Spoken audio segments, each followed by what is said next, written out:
Mesdames, Messieurs, bonsoir. C'est encore un bonheur de vous retrouver sur ce plateau pour vivre 1h30 minutes d'échange autour des sujets qui font l'actualité et surtout d'un invité trié sur le volet avec précision. L'Union des populations du Cameroun a fait face depuis quelques années à un tourbillon sans fin, ce qui met bien sûr l'un des premiers partis politiques au Cameroun dans une situation alarmante.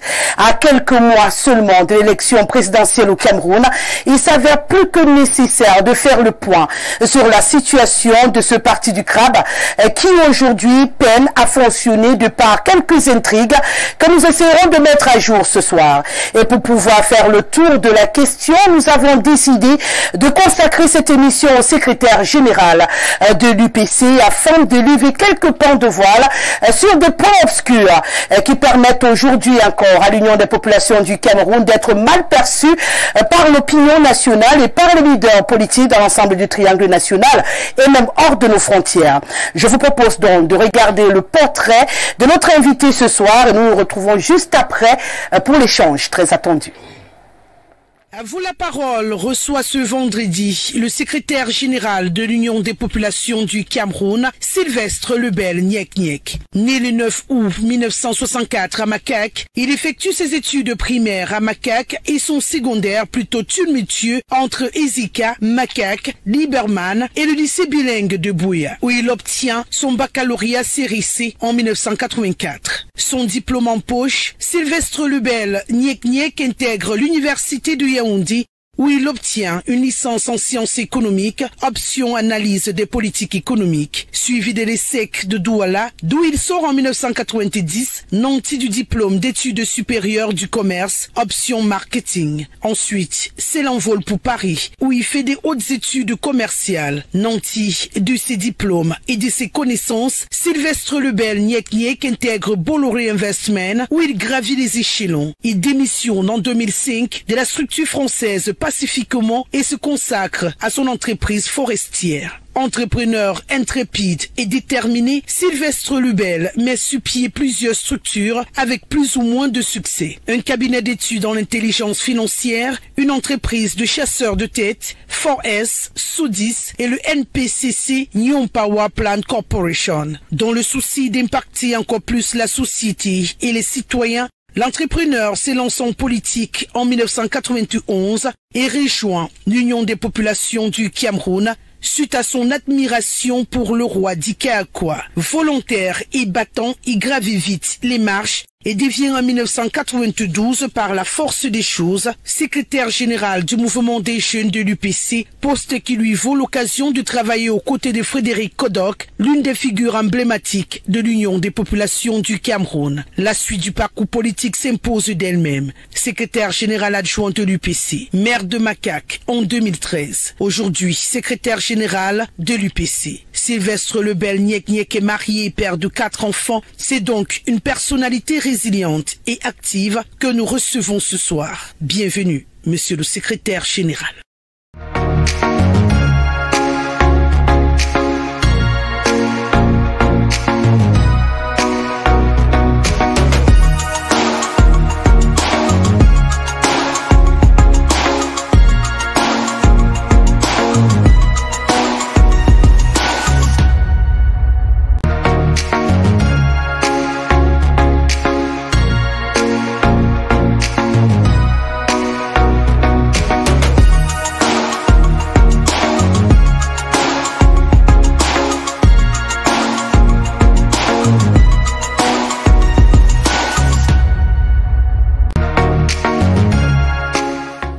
Chers téléspectateurs, vous l'avez donc compris, nous sommes en compagnie de Sylvestre Lebel Nyek, un visage très connu du landerneau politique au Cameroun et qui ce soir va prendre la parole au nom de l'Union des populations du Cameroun en sa qualité de secrétaire général de ce parti du crabe, élu bien entendu après le congrès de 2023.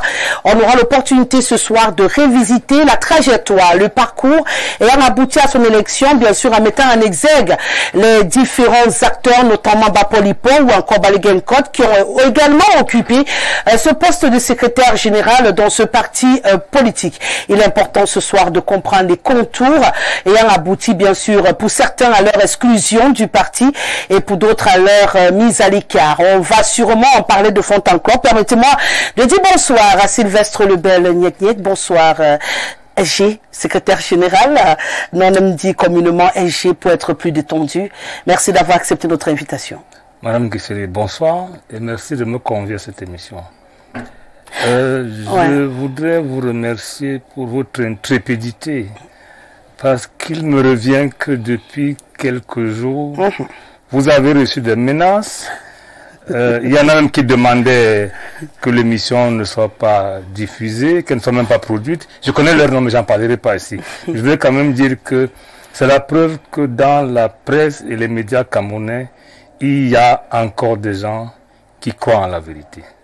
Félicitations pour ça. À vous, mais également à mon ami Mveng, mon frère d'ailleurs, à qui je voudrais dire merci de m'avoir donné l'occasion de communiquer sur le parti qui est l'âme du peuple camerounais. C'est vrai que, immortel par ailleurs. Bien entendu. C'est vrai qu'avant de s'intéresser à l'UPC, j'ai envie de vous demander de prime abord, avant de rentrer dans l'actualité du moment, pourquoi avoir accepté maintenant de parler de l'UPC? C'est pas la première fois pour les téléspectateurs, ils le savent. Je vous ai convié à certains de mes plateaux, qui sont peut-être pas celui-ci, et vous avez toujours refusé de communiquer sur la situation interne de l'UPC. Pourquoi avoir choisi de le faire maintenant? Madame Guissé, lorsque vous dansez avec un aveugle, de temps en temps, il faut le piétiner pour qu'il sache qu'il n'est pas seul. En réalité, il s'agit de la menace qui pèse sur l'UPC d'un remake de 2020. En 2020, au nom d'une histoire qu'on ne peut pas justifier, on a empêché à l'UPC de prendre part aux élections municipales et législatives. C'est très grave. Sous le fallacieux prétexte qu'on aurait présenté plusieurs listes, comme si la loi ne dit pas à chaque instant de la vie d'un parti pour qui en sont les dirigeants. C'est un peu comme si je peux me lever un matin, j'ai signé les nom du RDPC, on disqualifie les... Moi je ne suis pas militant du RDPC, je ne suis pas dirigeant, mais je pense de signer des listes au nom du RDPC, on disqualifie toutes les listes du RDPC. Donc je me suis rendu compte que cette menace pesait encore.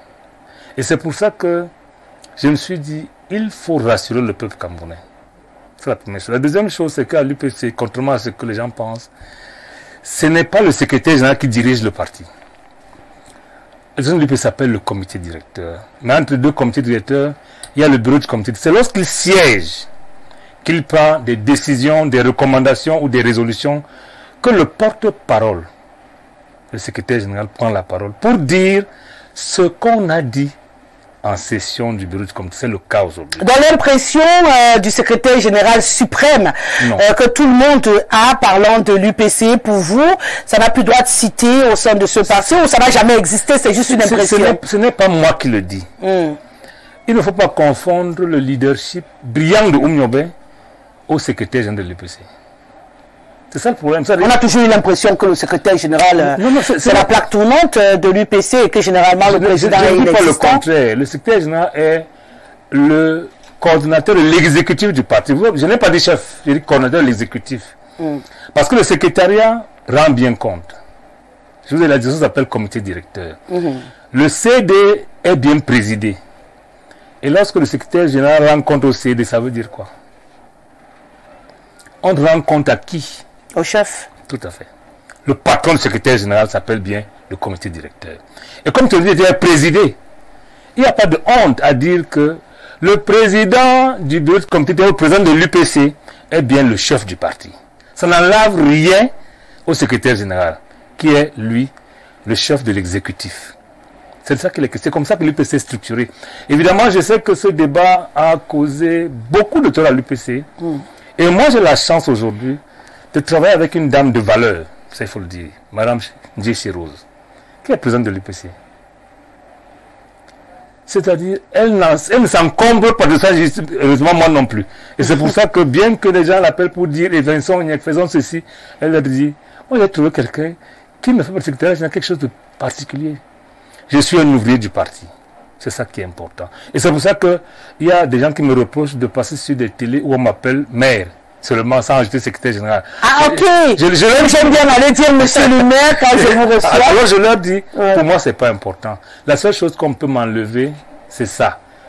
Je suis militant de l'UPC, personne ne l'enlèvera jamais. Maintenant, vous êtes secrétaire général aujourd'hui et pas demain.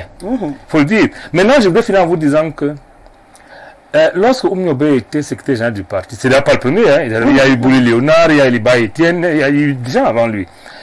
C'est son leadership personnel qui donnait l'impression qu'il était le chef du parti. Et la confiance que ses compères lui faisaient. Parce qu'à l'époque, le secrétariat, qui est l'organe exécutif, comprenait bien le président. Le président était membre du secrétariat. Tous les vice-présidents étaient membres. C'est pour ça que lorsque Oumiobe est mort, Wandji Ernest n'a pas eu de problème. Pour prendre, parce qu'il était membre du secrétariat. C'est-à-dire, le secrétariat, selon l'article 23 du parti, veille à ce que le parti ne meure pas de façon journalière. Et c'est pour ça qu'on a l'impression que c'est lui qui parle tous les jours, qui fait tout, est le patron. Mais je n'aime pas dire Mpodol. Mpodol ambassade, qu'on appelle Oumiobe, veut dire bien porte-parole et pas patron. D'accord.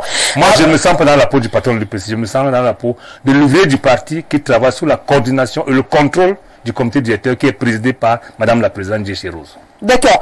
On va donc prendre une transition avant de rentrer de plein fouet dans le sujet que tout le monde attend ce soir, qui est justement l'UPC, qu'on va fouiller de fond en comble. Il est important rassurez-vous, j'ai toujours des gants. D'ailleurs, j'ai une réputation de mettre toujours des gants. J'espère que les coups ne seront pas très violents. Vous avez accepté de jouer le jeu parce qu'il est important d'éclairer la lanterne des téléspectateurs d'Info Télévision, des amoureux de l'UPC dans le monde, qui sont un peu fatigués d'avoir la sensation que ce parti mythique aujourd'hui va en vrille. Donc ce soir, nous, on a envie de fouiner et d'avoir toutes les réponses à nos questions. Vous nous promettez d'y aller à fond? D'accord. Si j'étais devant là-bas, je leur dis, je le jure. D'accord. On va prendre une transition, on va marquer un petit arrêt sur l'actualité du moment. C'est le retour, bien sûr, du président de la République au Cameroun, avant de revenir sur le sujet qui nous intéresse ce soir, juste après la transition.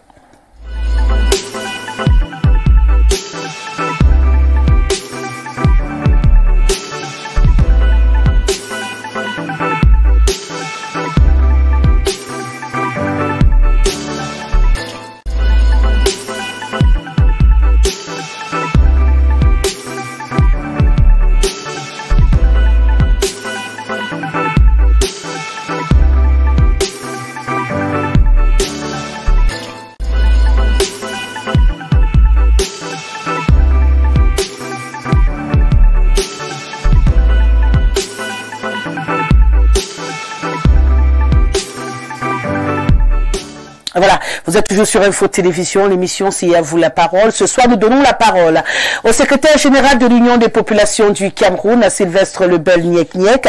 Comme je le disais tout à l'heure, avant la transition, nous avons vécu, pour certains avec beaucoup d'émotions, pour d'autres avec beaucoup de surprises, et pour une autre castre également avec beaucoup d'interrogations, le retour du président de la République au Cameroun après plus de 40 jours d'absence du pays. Certains l'ont annoncé mort, d'autres l'ont annoncé très malade, ce qui a valu d'ailleurs des sorties ministérielles très musclées. L'actualité a été harcelée, meublée justement par cette absence ou cette, on va pas dire disparition, même si ça y ressemble, du président de la République qui finalement est revenu, ce qui a suscité beaucoup de réactions. Vous, en tant que leader politique, quel regard avez-vous posé sur son retour? La première chose, c'est que ça m'a laissé à 37, en réalité. Lorsque je grandissais, j'étais d'une famille moyenne, dont il y avait le téléphone fixe à l'époque, nous on ne l'avait pas. Et nous étions à Douala, et ma mère me disait toujours que la nouvelle de la mort ne peut pas échapper aux responsables de famille. C'est pour ça que je ne suis pas inquiet lorsque le président se déplace.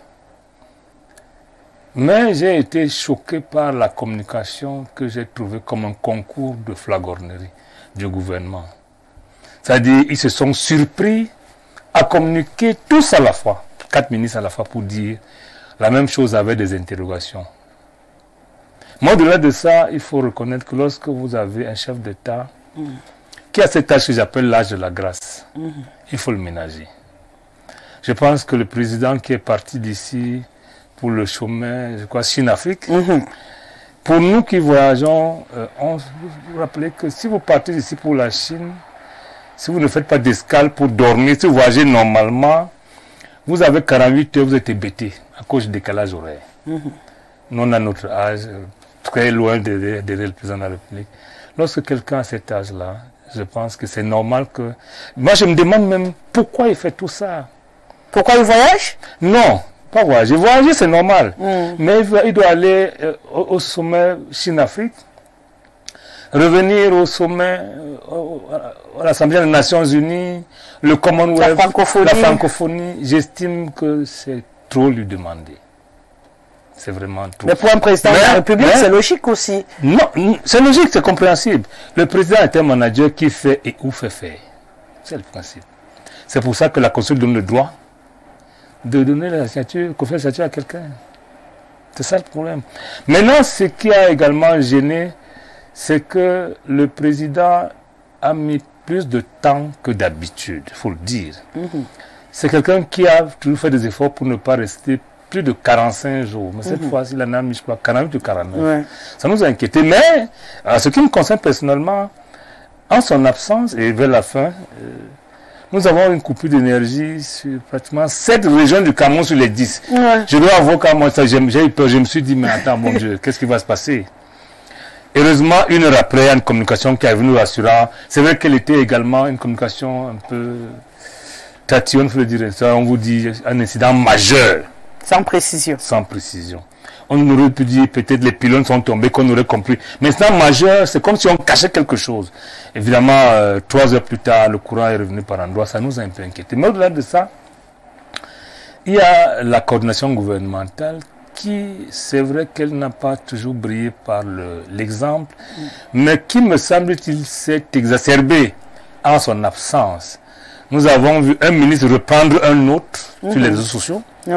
On a vu tellement de choses qu'à un moment donné, on s'est dit, bon, mais bon Dieu. Est-ce qu'il n'y a plus de capitaine? On n'a pas confié notre souveraineté au ministre, on l'a confié au chef de l'État, vivement qu'il revienne. C'est donc dans ces conditions que moi j'ai accueilli, avec beaucoup de bonheur, comme d'habitude d'ailleurs, le retour du chef de l'État. Je ne vois rien de triomphal là-dedans, parce qu'en réalité, je pense que lui-même, c'est quelqu'un qui est suffisamment modeste, qui n'en fait pas une affaire particulière. Je pense que si les gens voyagent, ils reviennent. Pourquoi pas chef d'État? Moi, donc, pour moi, c'était normal. La seule inquiétude, c'est ces manquements-là. Bon, maintenant qu'il est là, est-ce qu'on est rassuré? Je vais justement poser la question comme tous les Camerounais. Avant son absence, il y a une différence avec son retour, depuis qu'il est là, depuis son retour? Vous avez l'impression que quelque chose a changé? Oui. Depuis un certain temps, chaque ministre fonctionne comme si son ministère était un pays. Chacun fait comme il veut. C'est vrai que ça se passait avant avec les hautes instructions que les gens acceptaient par-ci, refusaient par-là. Bon, mais dans tous les cas, on finissait par s'allier aux hautes instructions. Sauf peut-être une fois où on a eu l'impression qu'il y a eu une bataille. Mais tout est revenu dans l'ordre, il faut le dire. Mais en son absence, j'ai eu l'impression que ce n'était plus tout à fait ça. C'est comme si la plupart des membres du gouvernement ne croyaient plus qu'il reviendrait. Je ne sais pas pourquoi. La preuve, il y en a qui ont voulu faire des messes. Qui ont fait, pas qui ont voulu. Bon, il y en a qui ont fait, mais il y en a qui ont voulu faire, qui n'ont pas pu faire. Donc tout ça mis ensemble a quand même créé un sentiment de désordre. Mais lorsqu'on a vu le chef d'État également de retour, je me suis dit, bon, ok, c'est tant mieux, il est là. On a envie de vous poser. Maintenant, on l'attend, on l'attend. Oui. Les problèmes qui sont là depuis pratiquement 2 à 3 ans, je suppose qu'il les connaît. Lorsque la gouvernance va dans tous les sens, il est quand même temps à mon niveau. Lorsque le président fait le constat lui-même de l'immobilisme, c'est-à-dire les urgences du pays, maintenant, la décentralisation ne marche pas. Le problème anglophone tarde à être réglé. La gouvernance est comme elle veut. La vie chère, l'inflation et tout et tout. J'ai vu un gouvernement aller à la messe pour régler le problème de vie chère et d'inflation. Je pense qu'il faut quand même, à la limite, que le président fasse quelque chose. De but en blanc, vous pensez qu'il peut encore le faire? Je crois qu'il peut le faire. Vous pensez qu'il puisqu'il doit le faire, il doit le faire. Sinon, Madame Gessé, vous savez la preuve que j'ai que le président... Enfin, je l'ai écouté lors du débarquement en Normandie. Oui. C'est vrai que lui et moi n'était pas d'accord parce que lui était au 40e, nous, à lui, on était au 44e. Bon, mais c'est pas clair. Il a parlé au nom de l'Afrique et nous avons senti un homme lucide. Il faut le dire. Nous l'avons vu au sommet Chine-Afrique, nous avons vu un homme lucide. Bon, mais vous savez, peut-être que la tête est restée, il est tout à fait compréhensible que le cœur, le corps commence à le lâcher. C'est tout à fait légitime. Ouais. Vouloir dire le contraire ou faire le procès à ceux qui s'en émeuvent. Parce que vous avez vu un président à 49 ans. Vous avez vu à 49 ans courant faisant le vélo. On l'appelait Shoga. Lorsque 42 ans plus tard, on le revoit, c'est tout à fait normal qu'on ait des regrets d'avoir vu un homme vif, machin et tout, et qu'aujourd'hui, on ait l'impression, pas la certitude d'ailleurs, que personne, le temps n'épargne personne, Madame Gessé. Il y a 20 ans, j'avais pas cet âge, j'avais pas cette envergure. Donc, que le président soit, je peux dire, touché par le temps, c'est tout à fait normal. Maintenant, ceux qui ne veulent pas qu'on en parle, je pense qu'ils sont dans une flagornerie qui ne dit pas son nom. Je pense que c'est ces gens qu'il faut recadrer. Vous le voyez candidat en 2025? Dans tous les cas, en l'état actuel des textes de son parti, le RDPC, c'est le candidat statutaire. Maintenant, il a répondu à cette question en disant, je pense que lors de la visite du président Macron ici, il a dit, le moment venu, vous saurez si je rentre au village ou encore. Mais en tout temps, j'ai un mandat, c'est ce qu'il avait dit. Donc le président a un mandat qui finit en 2025, c'est ça la certitude. Le reste, ça dépend de lui. Maintenant, si demandez mon avis. C'est votre avis que nous demandons. Mon avis est que le président ne se représente pas.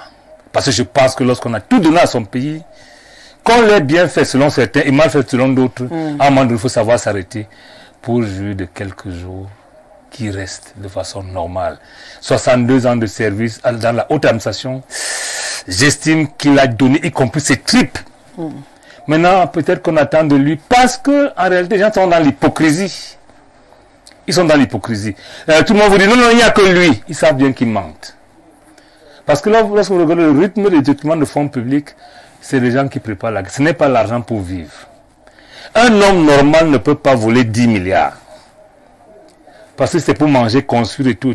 Ça va vous dépasser. Ce n'est que lorsqu'on prépare autre chose. Pendant que les gens préparent la succession, à travers peut-être la guerre, ils font semblant d'aimer le président. Et ça qui me gêne particulièrement. Moi, je pense que lorsqu'on aime un homme, il faut savoir lui dire que vous n'êtes qu'un homme. Il ne faut pas faire semblant de les déifier alors qu'en back-office, vous lui faites beaucoup de choses. Et même le président, ça veut dire quoi? C'est pas lui dire que vous êtes beau. C'est travailler pour que sa vision reste.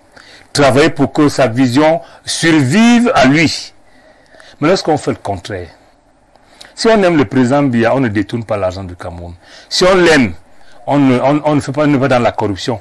Mais comment les gens peuvent l'aimer et savoir qu'ils n'aiment pas la corruption, ils aiment la rigueur, la moralisation, et fait exactement le contraire? Ils ne l'aiment pas. Ils sont dans leur projet politique eux-mêmes. Mais ce que je peux leur dire, c'est que le peuple camerounais est vigilant. Je vous résume que ça ne dépendait que de moi. Le président ne devrait plus se représenter.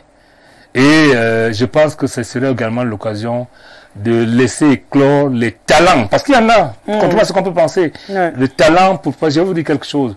L'alternance, ça c'est bien fait. Donc le premier est que ça fait oublier ou regretter. Et un bon manager doit pouvoir laisser après lui une situation beaucoup plus facilement gérable que lorsqu'il est arrivé. J'estime pour ma part que le président a tout fait. Du moins tout ce que Dieu lui a permis de faire. Maintenant, il ne faut pas qu'on continue à lui demander ce qu'il ne doit plus faire. Le président, ce qu'il doit faire maintenant, c'est peut-être à la limite. Il a dit qu'il est mendiant de la paix. Les conditions de la paix n'est pas un mot. La paix est une posture, c'est une manière d'être. Lorsqu'on aime la paix, on fait tout pour que les gens croient à la sincérité du vote. Lorsqu'on nomme la paix, on dialogue avec ses frères. Le dialogue, c'est pas seulement avec les gens avec qui on s'entend. Madame Gessé, si je dois m'entendre avec vous, avec que je m'entends, ça ne sert à rien, c'est un murmure.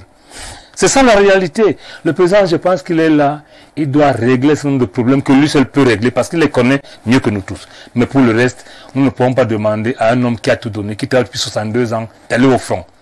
Parce que la présidence, ce n'est pas le repos, c'est le front. Et j'estime qu'à son âge, avec ce qu'il a tout donné 62 ans durant, il mérite mieux que de le renvoyer au front. Merci Sylvestre Lebel-Niek pour ce regard lucide et très ouvert sur le retour du président. On va prendre une autre transition et puis on va s'intéresser à l'Union des populations du Cameroun. Déjà, j'ai remercié les téléspectateurs très nombreux qui sont devant le petit écran. Il y a un seul message que j'ai pris pour sourire. Ouais. Il a dit: bonsoir madame et à votre invité. J'avoue que c'est à l'annonce de cette émission depuis quelques jours sur votre chaîne de télévision que j'ai su que votre invité était aussi SG de l'UPC.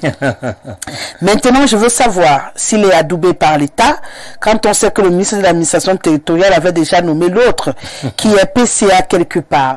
Et je le lis avant de prendre la transition pour l'inviter à s'asseoir confortablement, parce qu'il aura les réponses à ces questions dans quelques minutes, juste après la transition.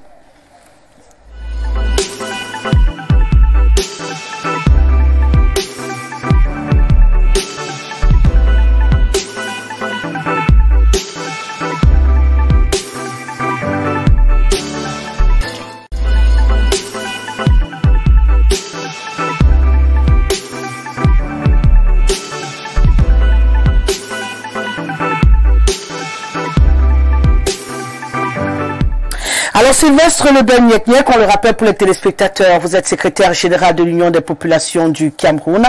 Je voudrais qu'avec vous, qu'on puisse remonter le temps.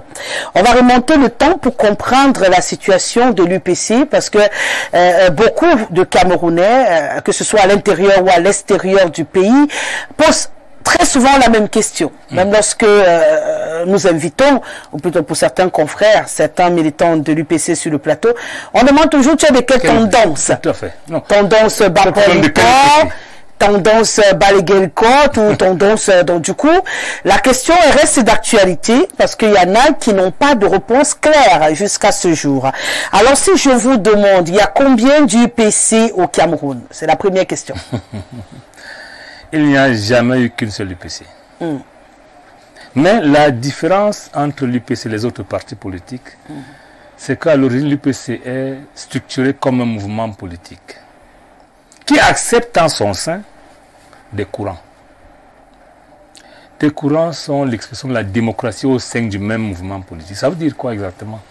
Nous devons avoir le même idéal, c'est la même vision, mais on peut avoir des stratégies différentes. Et c'est pour ça que cette histoire ne commence pas avec nous, ça commence dès la création. Lorsque vous fixez trois choses principales, après avoir fait le constat de la division et de la colonisation que vous ne méritez pas, vous créez un mouvement politique que vous dites se battre pour que le Cameroun redevienne la réunification, qui n'est pas l'unification, l'indépendance et plus tard l'élévation plus rapide du standard de vie, c'est une gageure.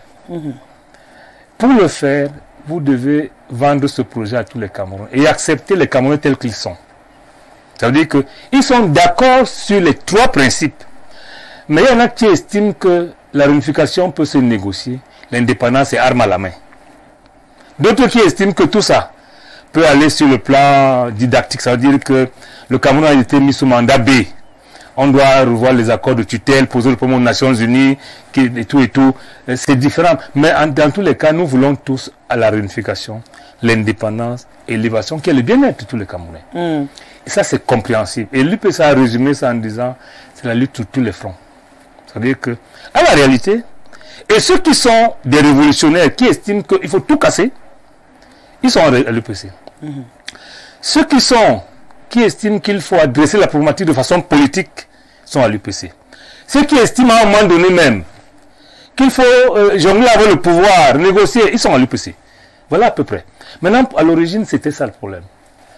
Qu'est-ce qui se passe à la fin? C'est que ceux qui ont conçu l'UPC n'ont pas eu 10 ans pour véritablement théoriser l'UPC de fond en comble. L'UPC est dissoute en 1955, ça dit 8 ans, je crois 8 ans après sa création. Les principaux leaders sont assassinés successivement. Et du coup, le mouvement devient orphelin. Les gens se séparent, chacun fuit.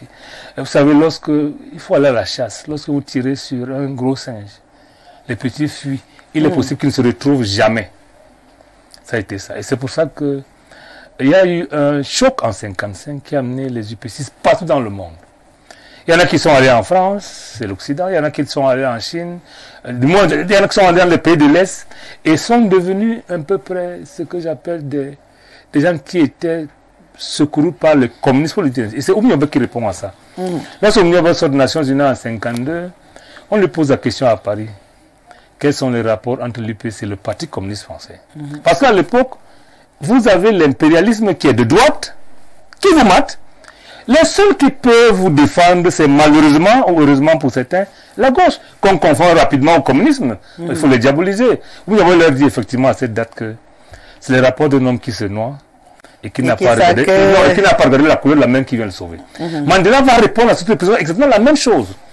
Que vos ennemis ne sont pas nos ennemis. Parce qu'on demande comment il peut être en accord avec les Américains et traiter avec Cuba. Il leur dit, nous, ce qui est important, c'est ce que les gens nous apportent pour régler nos problèmes. Et c'est autour de cette maxime-là que tourne le projet politique de l'UPC. Ça veut dire quoi exactement? Les problèmes sont identifiés. La solution est adressée, ou les solutions. Maintenant, qui nous accompagne, on n'a pas à regarder. Est-ce la Russie, est-ce la France, est-ce les Américains? C'est pas notre problème, c'est effectivement de pouvoir apporter une solution aux problèmes qui se posent à un moment donné. C'est aussi simple que ça. Maintenant, de façon normale, arrivé en 90, chacun sort de son maquis, on se retrouve tous. Il y en a qui étaient en Chine, il y en a qui étaient en France. C'est un choc idéologique. Les uns estimant que ceux qui sont restés au Cameroun et qui ont pactisé avec le régime en place ont trahi. C'est un choc, hein? Les autres estimant qu'ils ont trop souffert et que si l'UPC revient à l'égalité, c'est à eux qu'il appartient de continuer le combat. Cette histoire n'a pas fonctionné. Et il faut être juste, à un moment donné, le régime tente de faire avec ceux qui lui sont un peu, peut-être pas, c'est pas à leur hauteur, ceux qui sont facilement manipulables. C'est les faits. Et c'était le premier virus de l'UPC. La première mésentente date de là. Maintenant, après ça, nous avons continué et on s'est rendu compte qu'il y avait des choses inconciliables. Vous avez le PSP-UPC, l'UPC Manidem et le Manidem. Tout ça, c'est l'UPC. Il y a l'AFP, tout ça, c'est l'UPC. Et on est resté là, on s'est dit, bon, tant qu'à faire, il faut reconstruire la famille politique. De notre famille politique, on l'a fait. On la commence donc. Et on la commence avec tout le monde. C'est ça le problème de l'UPC. C'est-à-dire, essayer de rassembler même ce qui n'est pas rassemblable. C'est ça qui est dangereux. Mais on est arrivé qu'à un moment donné pour, je peux dire, rouler sur les crêtes. C'est-à-dire qu'en réalité, on essaye de ménager les uns pour qu'on soit ensemble. Vous comprenez? Des compromis. Absolument des compromis. Nous les avons faits. Et c'est pour ça qu'aujourd'hui, on s'est rendu compte qu'il y a des gens avec qui il n'est pas possible de faire quoi que ce soit. C'est Oumyobé qui le dit. Qu'il n'y a pas de réconciliation possible avec des camarades engagés de façon irréversible dans la voie de la trahison. Trahir l'UPC, ça veut dire quoi? Maintenir l'UPC toute la vie à la traîne d'autres partis pour se trahir l'UPC. L'UPC a vocation à prendre la tête et pas à jamais être la queue. Ce n'est pas prétentieux. Vous ne pouvez pas être le parti qui est le premier à revendiquer la réunification de ce pays, l'indépendance, et qu'on vous dise que vous devez être la queue. Non. On peut se battre pour vous déstructurer chaque jour, mais on ne combat pas une âme. C'est ça le problème. Les régimes ont tout fait pour faire disparaître l'UPC, ça n'a pas marché. Ce n'est pas juste que ça va marcher. Maintenant, je reviens à ouvrir ce parce que là, je vous accompagne même, hein, parce que je vous ai écouté un peu dresser je parle de sorte d'historique de l'UPC. On en arrive donc à notre problème. Après vous avoir écouté, vous avez décidé de mixer les pensées contradictoires et tout, tant que c'était des enfants de l'UPC. Vous aviez besoin de rassembler tout le monde.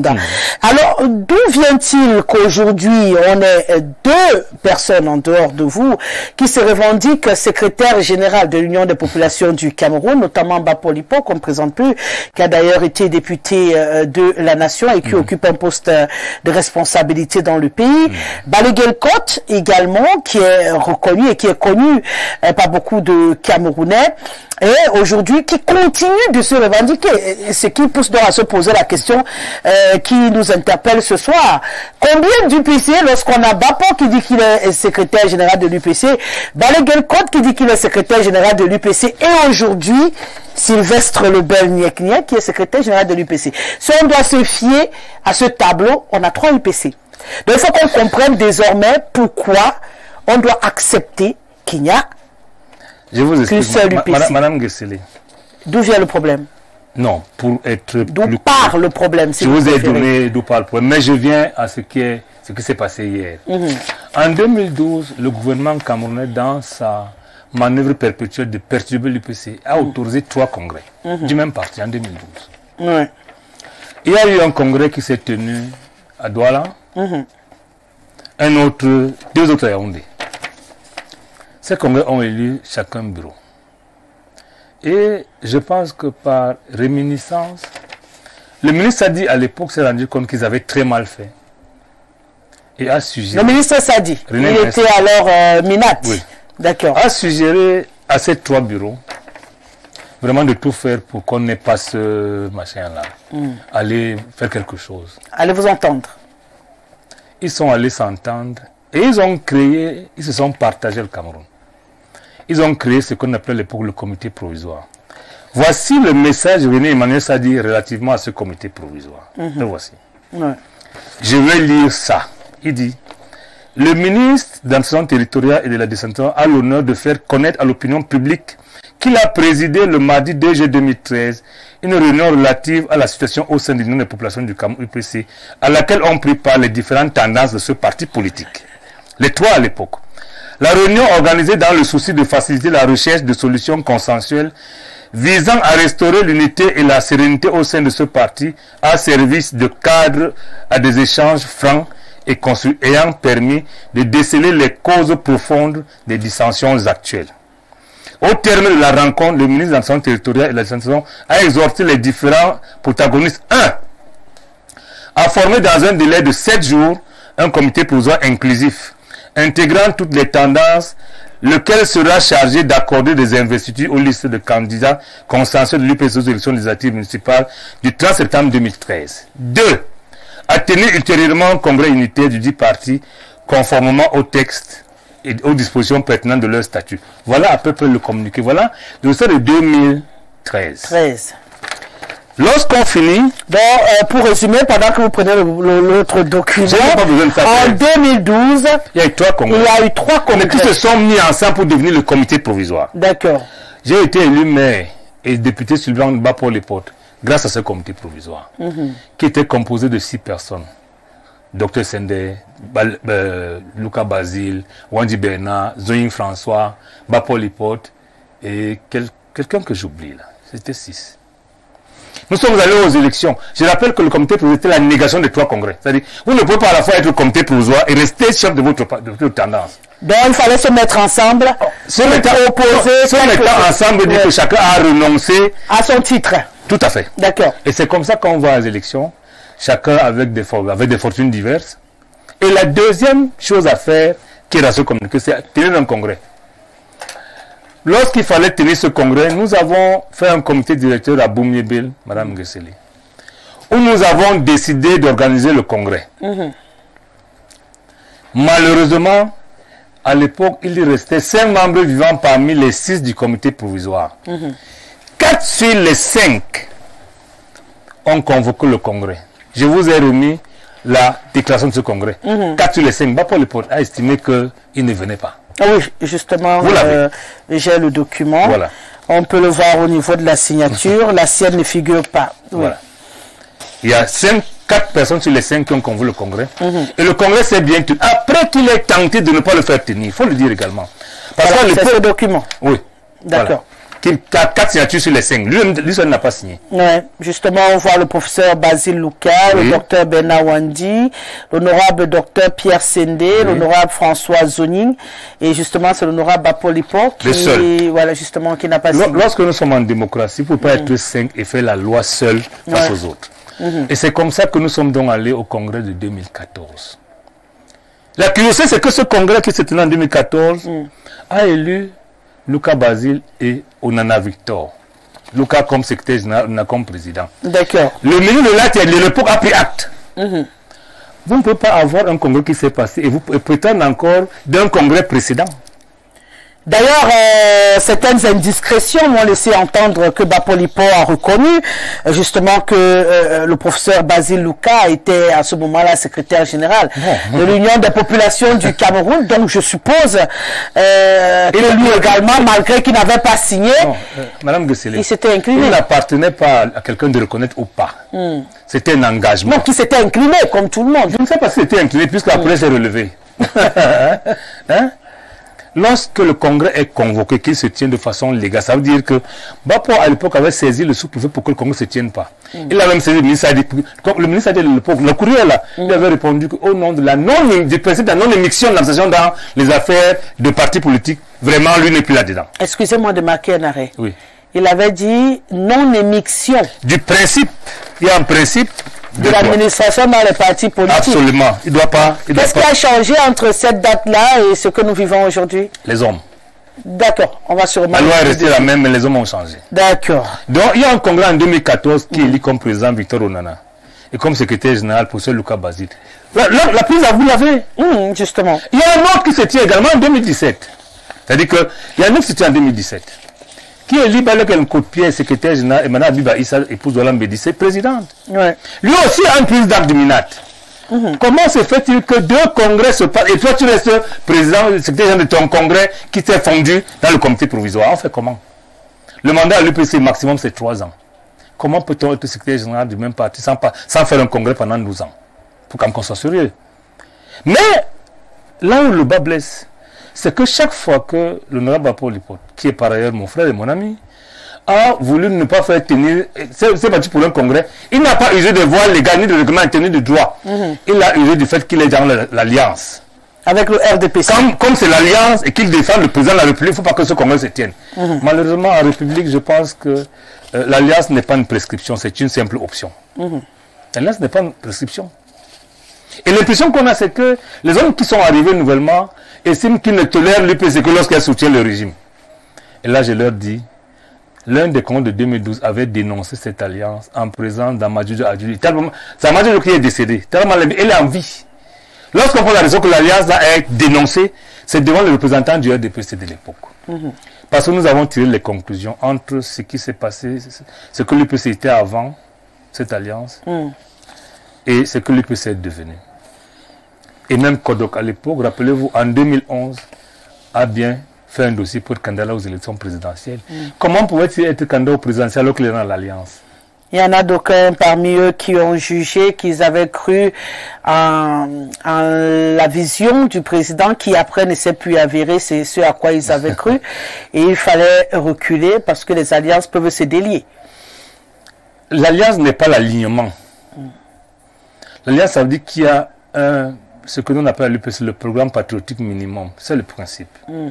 Les gens font l'alliance de gouvernement parce qu'ils ont quelque chose de précis à faire ensemble pendant une période donnée. Et l'alliance de 92 avait été claire. Tout ce qui a été prévu là, je peux dire, a été fait, sauf le partage des responsabilités. À un moment donné, parce que c'est bien écrit qu'on devait avoir des préfets, des gouverneurs. Ça, on n'a pas eu, c'est pas très grave. Dans tous les cas, c'est les promesses politiques qui n'engagent que ceux qui y croient. Absolument. Donc le problème ne se pose pas à ce niveau. Donc pour le cas Bapolipo, puisqu'on est d'abord sur le cas Bapolipo, on peut conclure que c'est depuis le congrès de 2013 qu'il n'est plus secrétaire général de l'Union des populations du Cameroun. Je ne veux pas dire plus. Mais il y a pire que ça, c'est que en 2018, à la suite de rien du tout, le ministre actuel a bien nommé Bapolipo secrétaire général. Après 2 congrès. Il a nommé. Le document là, il a nommé. Pourtant, René Emmanuel Sadi, qui était avant lui, a parlé de non... Du principe de la non-émission de l'administration dans la gestion interne des partis politiques. Mais lui, il l'a nommé. Et en partie responsable, nous nous sommes dit, peut-être que vous nous poussez à la faute pour encore nous suspendre ou dissoudre le parti. Parce qu'effectivement, la seule chose que la loi prévoit lorsque un parti trouble l'ordre public, c'est la suspension ou la dissolution. Pas la nomination des dirigeants. Nous nous sommes dit, on va saisir le tribunal. Ça a pris le temps que ça a pris. le tribunal a décidé, sur le niveau de la Cour suprême, que cette histoire n'a aucune base légale. Ça veut dire que dès lors que le tribunal s'est prononcé, parce qu'en fait, il s'est prévalu pas de la légalité, pas de la légitimité, mais de l'autorité à lui conférée par le MINAT de l'époque. Mais lorsque le MINAT a perdu au tribunal avec lui, il n'a plus, puisqu'il n'a jamais la légalité ni la légitimité, il avait l'autorité, il a même perdu l'autorité. Voilà la réalité. Et ça, je mets quiconque défi de pouvoir le compter, les documents sont là. Donc, il s'est revendiqué jusqu'en 2018 LG. Vous l'avez traîné au tribunal avec le MINAT à l'appui. Ils ont perdu le procès. Non, j'ai vu le document, j'ai vu le document, c'est pourquoi je peux affirmer. Ils ont perdu le procès. Ils se sont même prouvés en cassation, ils ont perdu. Donc, conclusion de course, malgré les rebondissements... a atteint l'autorité de la chose jugée. Oui. Mais dans un pays où l'administration a tendance à se substituer à la loi, c'est ça le problème. Je vous imaginez quelqu'un qui vous dit qu'il a été élu en 2012, secrétaire général. Mais il y a eu 3 congrès du même parti après. Mais lui, il est le secrétaire général.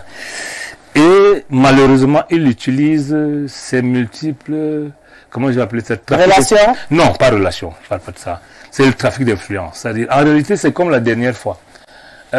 Il va se faire recevoir par le MINAT et il va chez la primature. J'ai déjà été surpris que le premier ministre que je connais parle comme quelqu'un de très équilibré est reçu pour... Bon, je suppose qu'il a reçu comme il reçoit les gens, mais pas le recevoir comme responsable quand même d'une structure. Je ne pense pas. Vous savez, il faut bien qu'il reçoive les gens. Mais il faut qu'il sache que tout le monde est assis au respect de la loi. Donc vous avez eu l'impression qu'il y a eu une utilisation excessive des couleurs du parti pendant cette réception et ce qui a semé un peu le trouble. Et c'est de ça qu'il se prévaut maintenant. Ouais. Si vous lisez les différents sorties dans la presse, j'ai vu un journal à la titraille honteuse, ça il faut le dire clairement. Comme il a été reçu par le MINAT et comme il a l'AIG. C'est la catastrophe. Et je réponds par incidemment à la question du téléspectateur qui estime que est-ce que je suis adoubé par l'État? Je n'en ai pas besoin. Vous êtes un parti politique indépendant, tranquille, qui fonctionne selon ses règles. Lorsque les militants décident de vous confier le parti, ils ne vont pas demander d'abord au gouvernement. Non. Celui qui se bat pour être secrétaire général parce qu'il est adoubé par l'État, c'est parce qu'il ne l'est pas. Ça c'est clair. Maintenant, je reviens au cas de Balaguel-Côte. Donc, en conclusion, il est toujours militant de l'UPC. Il est militant au nom du rassemblement, parce que je vais en venir tout à l'heure. D'accord. Non, je vous fais une digression. Lorsque nous avons été élus, parce que nous à l'UPC, on ne parle pas de ce on parle du bureau qui a été élu. Ce n'est pas la question sur le secrétaire général. Lorsque le bureau actuel a été élu, le Congrès lui a confié 3 missions essentielles. Parachever l'œuvre de rassemblement commencée par notre père, nous tous, Ndjami Wandi pour ne pas le nommer. Essayer d'implanter l'UPC partout. Il va bien? Il va mieux. D'accord. Comme un homme de son âge, lui aussi. Bien sûr. Je rappelle qu'il dort au 2e étage de son immeuble. Il monte tous les jours, il descend. Il a l'âge et la grâce également. Justement. La 3e chose, c'était de conduire le parti aux élections. Et une résolution qui s'impose à tous a été prise le 6 juin 2018. Que l'UPC doit aller à toutes les élections avec ses propres candidats. On ne désobéit pas à la résolution du comité directeur et rester militant. Pour être militant d'un parti politique, il faut accepter les textes et obéir aux différentes décisions du parti. Ceux qui n'obéissent pas se mettent en marge du parti. Et c'est pour ça qu'en son temps, Bapou a même été exclu du parti. Je crois en 2018, 2017, quelque chose comme 2016. Mais à l'UPC, il y a une difficulté. L'exclusion ne vous radie pas du parti. Et c'est pour ça que lorsque vous êtes exclu, lorsque le Congrès se tient, on vous informe que le Congrès se tient, vous pouvez venir poser votre problème. Le Congrès, qui est l'organe suprême, l'examine. Au Congrès 2014, il a bien été convié, il n'est pas venu. À l'époque, il avait dit qu'il n'est pas dans nos choses-là. Parce que lui, son parti, c'est l'UPC et RDPC.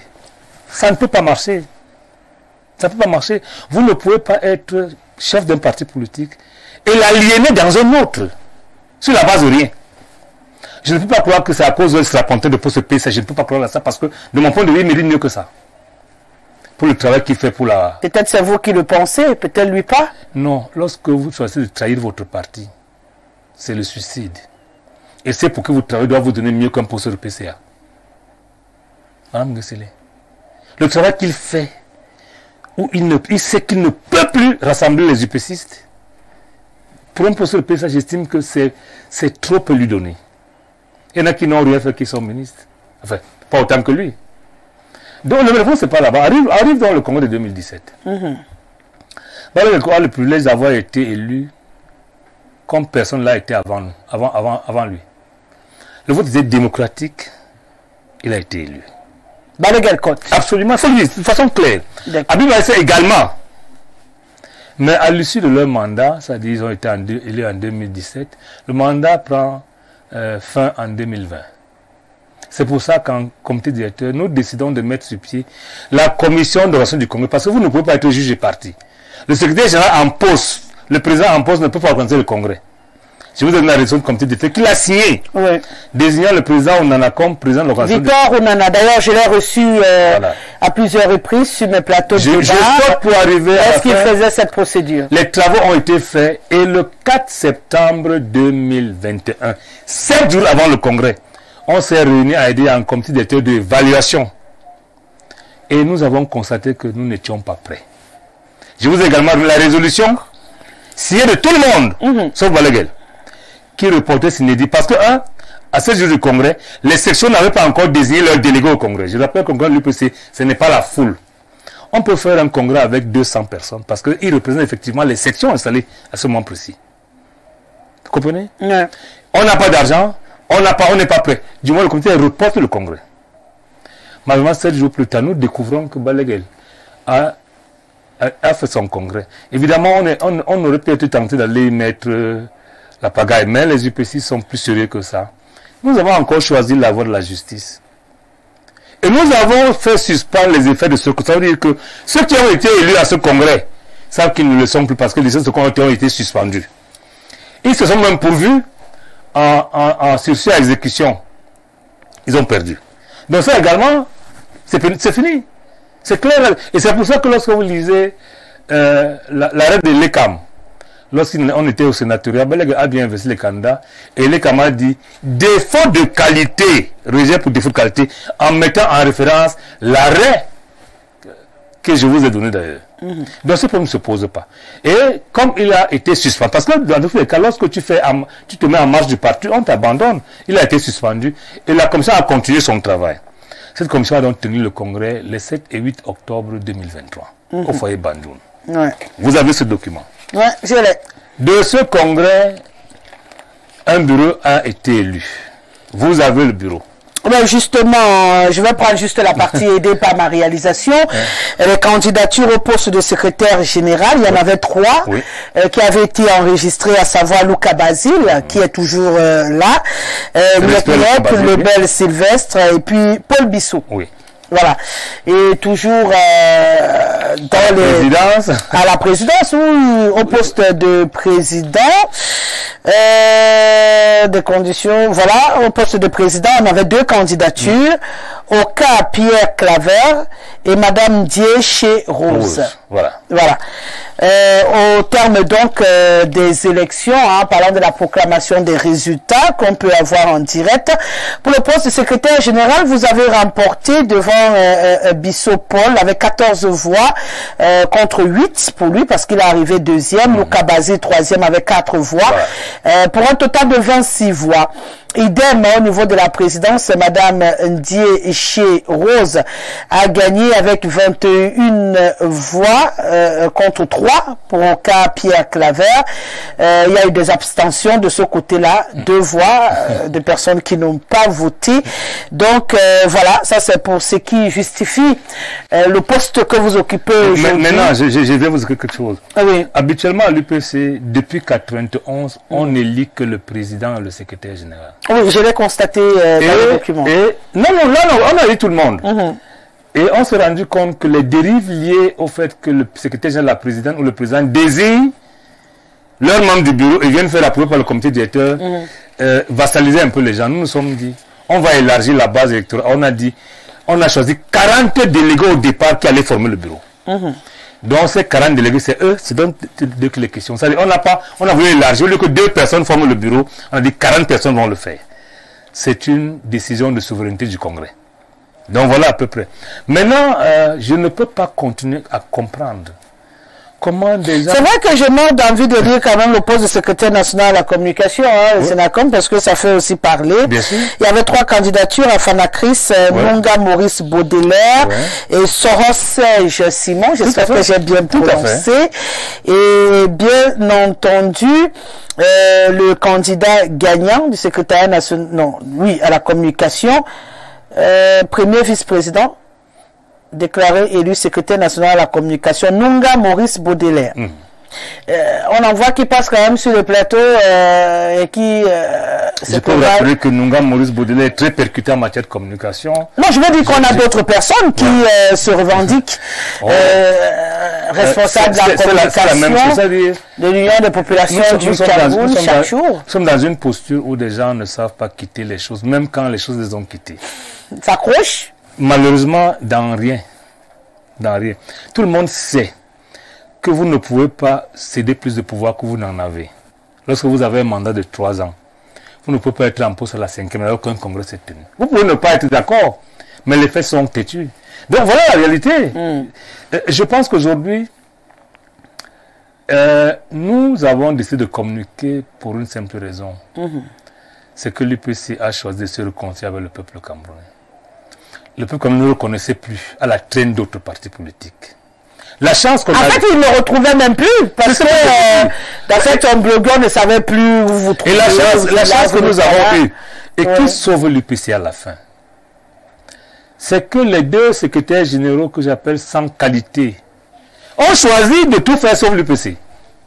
Il y a un qui soutient la candidature d'Akeremouna, sans que l'UPC n'en ait parlé même. Il y en a un qui soutient de fait la candidature de Paul Biya, sans être sûr que Biya sera candidat ou non. On se donne dit c'est tant mieux. Je pense que le peuple doit voir maintenant qui veut faire l'UPC. Et nous, à l'UPC, nous avons commencé à construire la candidature de l'UPC depuis 2018. Parce que c'est une injonction du comité directeur. On a dehors pour le choix. Oui, on saura tout à l'heure, bien sûr, si vous êtes candidat ou pas. Ça, c'est autre chose. Parce qu'à l'UPC, il n'y a pas de candidat statutaire, il n'y a pas de candidat naturel. Le comité directeur, en l'absence du congrès, siège de façon souveraine. Tout le monde peut se présenter avec les conditions fixées, bien sûr, bien avant. Et on passe au vote. C'est le principe. Mais en attendant, il y a des camarades qui ont pris la peine de recenser 12 candidats potentiels de l'UPC. Il y en a qui sont au Cameroun, il y en a qui sont hors du Cameroun. Et j'ai la chance de faire partie des 12. J'ai la chance de faire partie des 12.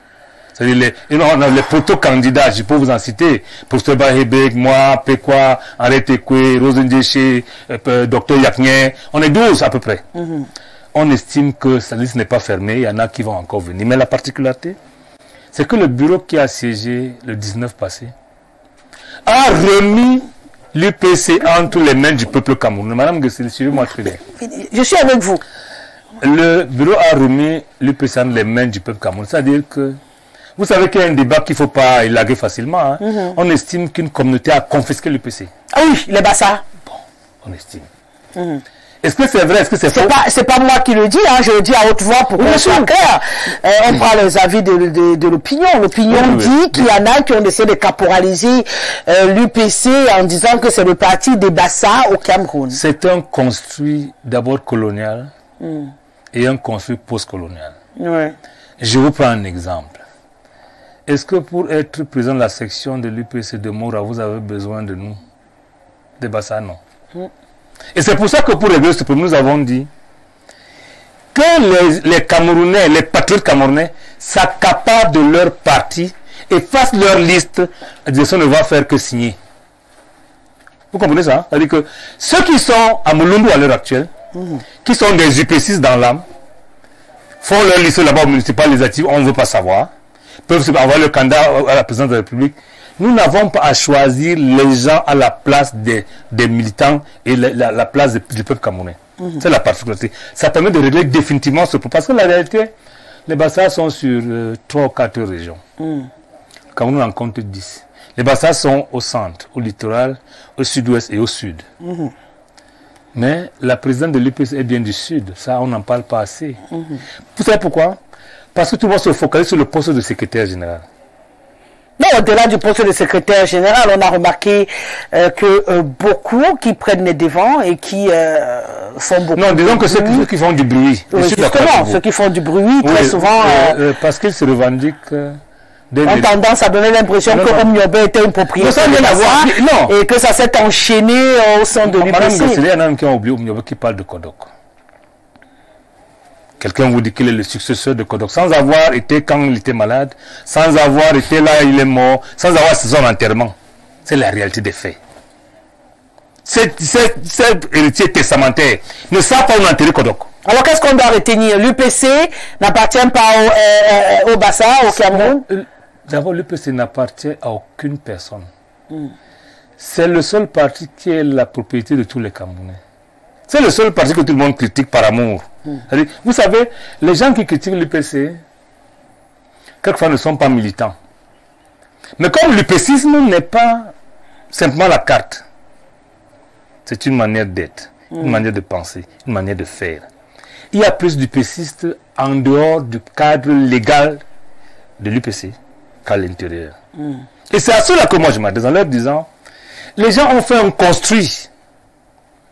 Vraiment rejeter ça, déconstruisons ça ensemble et reprenez votre parti. Reprenez votre parti. L'UPC n'est pas l'apanage du parti politique appelé UPC, non. Vous savez pourquoi, Madame Gessel, il y a des choses qui sont vraies. Même si on en a un peu honte. La bataille du sigle a mené l'ancien secrétaire général, le ministre d'État Kodok, à aller protéger le sigle. UPC. Oui. Et à mettre, parce que vous savez, lorsque vous allez à l'OAPI, il faut bien dire, on protège sur les sigles des partis politiques là-bas. Vous savez ce qu'on a mis là-bas? Non. Que l'activité l'UPC, c'est l'agriculture. Je ne veux pas de faits. C'est un document que tout le monde a. C'est-à-dire, c'est la bataille du sigle. Comme chacun veut faire de l'UPC sa propriété, on en est arrivé à aller protéger le sigle. Ce que pour moi est quelque chose d'incompréhensible. Et c'est pour ça que nous disons aujourd'hui, dans tous les cas, on ne peut pas le procès des morts. Nos devanciers, y compris quand on servi le parti, chacun à son temps, à sa façon, avec des fortunes diverses. Nous n'avons pas à les juger. Mais nous devons faire notre part. De manière que si ces gens arrivaient à revenir, vous avez fait quoi en dehors de discuter le sigle? Vous savez pourquoi les gens se posent EG? Non. C'est parce qu'on a l'impression que... D'abord, le régime en place a... je peux dire théoriser ça, que le chef du parti est le secrétaire général. Ce n'est écrit nulle part. Ce n'est écrit nulle part. Simplement parce que dans les textes de l'UPC, l'article 23 donne les prérogatives du secrétaire général, du secrétariat, pas du secrétaire général, et ne parle pas du président. C'est pourquoi? Parce qu'à l'époque, le président était au secrétariat. On a l'impression, une mauvaise lecture, que le président n'existait pas. Ce n'est pas vrai. Je leur pose la question, Moumi était quoi? Président. Dumosi Métier était quoi? Président. Wandi Ebele c'était quoi? Comment peut-on, et il n'y avait aucun ambassade dedans, comment peut-on ramener l'UPC au poste individuel du secrétaire général? Non. Et puis les thèses du l'UPC ne parlent pas du secrétaire, ils parlent du secrétariat. Et c'est pour ça que le Congrès qui nous a élus a créé quelque chose de nouveau. Nous avons voulu faire disparaître la notion d'un secrétaire général omniprésent, omnipotent, omniscient. Nous avons formé un secrétariat au moins 15 membres aujourd'hui. Ça veut dire que le secrétaire général ne pouvant pas tout connaître. On a fait un gouvernement autour de lui. C'est les conseillers thématiques, les conseillers structurels, les conseillers en toutes choses. On a un conseiller économique, un conseiller financier, on a un conseiller sur tout. C'est ça qui forme le secrétariat. Ça veut dire qu'à tout moment, lui peut être capable de former un gouvernement et de gérer le pays. Ceux qui ne savent pas lire ça, c'est ça qu'on a fait. Vous ne pouvez pas former un gouvernement dans votre parti et vous mettre la tienne de notre parti, c'est pas possible, c'est inacceptable. Et c'est pour ça que je vous dis aujourd'hui, c'est pas moi qui le dis, je le dis au nom de mon parti. L'UPC a ses candidats à toutes les élections. Mais nous sommes conscients que ce ne sera pas facile parce que le régime en place estime qu'ils ne vont trouver une UPC que celle qui les soutient. Et nous ne les soutiendra pas comme ça. Non. Nous sommes astreints à la discipline du parti. C'est ce que le Congrès dit, le comité directeur, que nous faisons. Il ne s'agit pas de Niek. Il ne s'agit pas de Mme Djéché Rose. Quand le comité a pris une posture, nous sommes les ouvriers du parti. Nous faisons exactement la même chose. Maintenant, tout ce qui nous revient, c'est de trouver les stratégies pour arriver plus facilement. Parlant justement de stratégie, on va parler dans les perspectives de l'UPC. Le temps de permettre à quelques téléspectateurs de s'exprimer sur cette première partie qui a suscité beaucoup de réactions. Bonsoir Rosalie, il faut dire que tout est fait pour détruire l'âme immortelle de ce parti politique. Ils ont commencé par l'infiltrer depuis après le décès d'une Podol, puis ils ont mis des stratégies pour aboutir à l'implosion de ce mythique parti politique, le seul qui a pu survivre à sa création depuis 1948. Et ils l'ont par la suite réorganisé, donc tribalisé pour le fragiliser, mais cela ne les a pas suffi. Ils sont même allés au-delà des décisions de justice en donnant l'onction et la reconnaissance du management à quelqu'un rejeté du parti, mais qui pactise avec eux pour des intérêts égoïstes. Malgré toutes ces manœuvres de destruction, le parti continue d'exister. Vous savez, Rosalie, l'âme de ce parti est immortelle et rien ni personne ne pourra la détruire. C'est le docteur Binam Alphonse qui nous écrit ce soir. C'est magnifique de lire à quelqu'un qui apprécie. Bonsoir Madame Rosalie, j'aimerais savoir dans quel UPC est Monsieur Baïbek. Vous voulez qu'on réponde? Oui, vous pouvez. Si vous regardez la liste de ceux qui sont au bureau, Baïbek en fait partie. Donc, Baïbek est dans le même parti. Il est à l'UPC. D'ailleurs, il a horreur d'entendre cette question. Voilà. J'ai l'habitude de le dire lorsqu'on me dit, mais Baïbek qui pète un câble sur certains plateaux, mais toi tu fais comment pour qu'il ne pète pas un câble car il est en face de toi? J'ai dit arrêtez de lui poser des questions qui sont nocentes. Dès que vous lui demandez tu es de quel UPC, automatiquement il va en vrille. Parce que c'est un construit colonial et post-colonial. Justement. Bonsoir madame, une question au SG de l'UPC.